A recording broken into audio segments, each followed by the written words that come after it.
the things, and I took this question a different way. I took it as a moment to sympathize with the plight of the woman and their experience with black men as they tell it to us, right?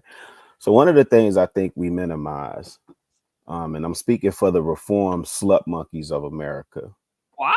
is how conflicting our messages are to them at times. We tell them to be chaste, but then we tell them, hey, I gotta fuck on something. Don't keep your legs closed. You control access to sex, but I'm gonna get it. I'm gonna shit. I gotta, you know, myself. I don't like to beat off. You know what I'm saying? Oh, So, yeah. Keep we're that gonna body get it. count low. Keep that body count low. Right, right, Tell them right. that's what Yeah, keep that shit. I want zero. I want a virgin. Right? But then, man, you know how I have to think about this, and I'm not concerned with my daughters as much. My youngest one, she a country bumpkin, but my older daughters, they got game.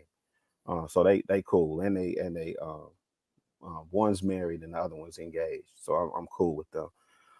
But think about the amount of dudes that try and run script on females every day. Like just the amount of bullshit they got to sift through. And some of us are really slick with our mouthpiece. You know what I'm saying? Heart throb, never black and ugly as ever. Right? However, you know what I'm saying? You walk down the street, you see some of these ugly fat monk with fine ass. How you slick mouthpiece. And we're asking women to sift through all of that and remain chaste. And when they telling us, hey, we're getting mixed messages here, we dismiss that shit. That's on you, ho. Keep your legs closed. You got knocked up by Pookie, right? That's your fault, right?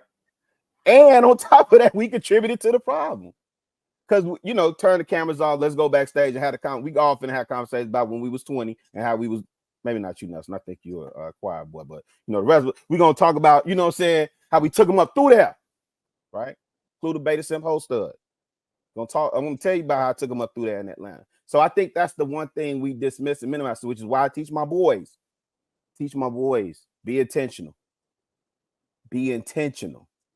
Don't play with this woman. That's somebody's baby, fam. That's somebody's daughter. Be intent when you're dealing with her. Be intentional. So 2 of my sons are engaged as a result.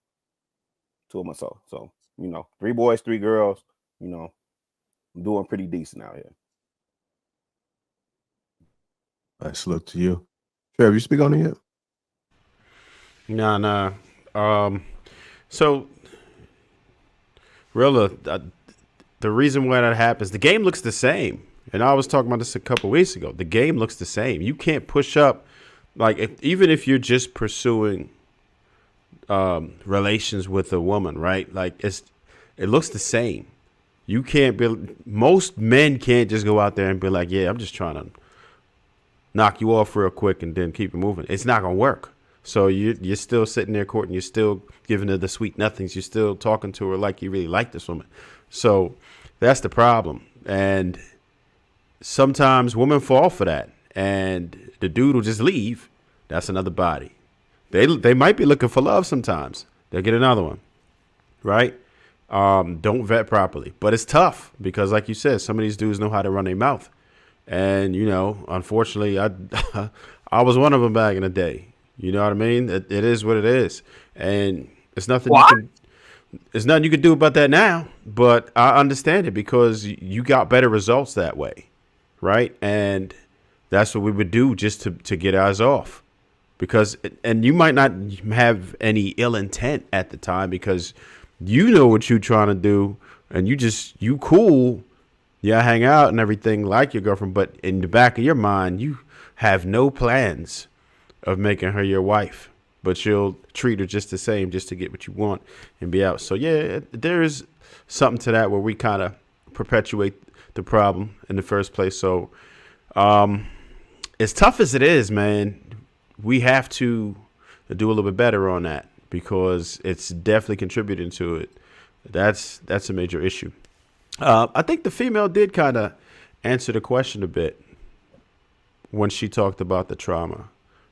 And one thing that we notice is that when people don't have fathers, they're susceptible to so much more. There's so many things that go wrong when they don't have a father in the household. And we undervalue men in that way. When you look at every metric, it's always, whether it's talking about deleting yourself, whether it's talking about you having success with relationships, whether you being financially successful, right? How far you go in school. All of that is determined by you having a father, right? And for them just being more agreeable, them respecting you as a man. If they've never seen that example in their household, how could they value a man? All they ever saw was a woman getting everything done.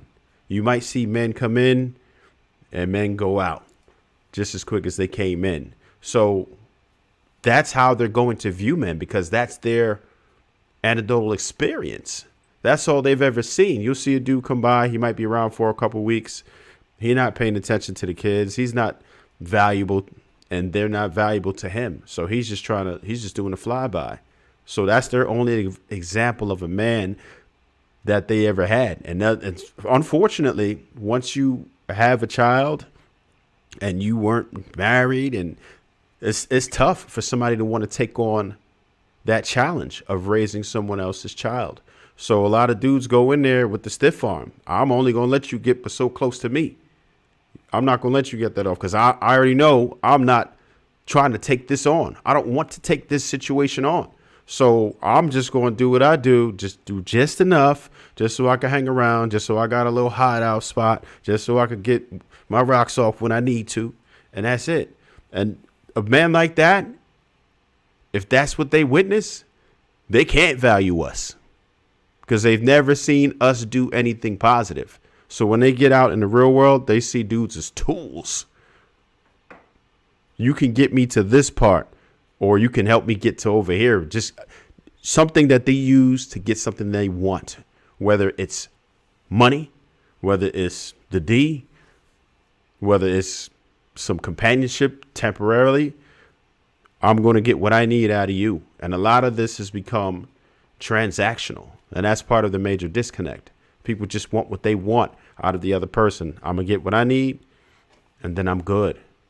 So that's why a lot of men avoid women like that, unfortunately, because the odds are that they're probably going to be missing some major components when it comes to their character. So not to say that it's impossible. I think it's fair to at least go through the vetting process, because there are some people who come from single parent households that are very successful, right? If you look at Jay-Z, boom, he was a single parent. Obama, single parent household. So it's not to say that it can't happen, but the odds are you need to be watching. No matter who you deal with, no matter what household they come from, you need to look. And like Nelson referred to earlier, you also need to check where they are mentally. You should not be getting with somebody who you can't be around their family. You need to see how functional or dysfunctional their family is, because that's the type of behavior that they are likely going to practice. You need to be in some of them family reunions. You definitely need to go to some dinners, at least with their immediate family, and just see how they get down. See how they interact with each other. See how they communicate. See how is the man of that house respected? Does she talk to him any kind of way? Because that's how she was trained, and that's what she's going to do for you. If it was a loving household, she respected that man. That's who I want to see. I need to meet your mother. I need to meet your father for so many different reasons, for whether it be psychological reasons, just basic health. Do they have a history of a bunch of health problems? Is this going to be somebody? Because you got to really, really dig in. This is going to be somebody you're spending the rest of your life with, potentially, or at least that's the game plan. So you need to exhaust it. I mean, really look at every single detail you can about this person. You need to do some forensic examinations on this person. Or like I said, you better interrogate them. Make sure you get everything, and not even just what you see. You need to go and see what their family's doing too.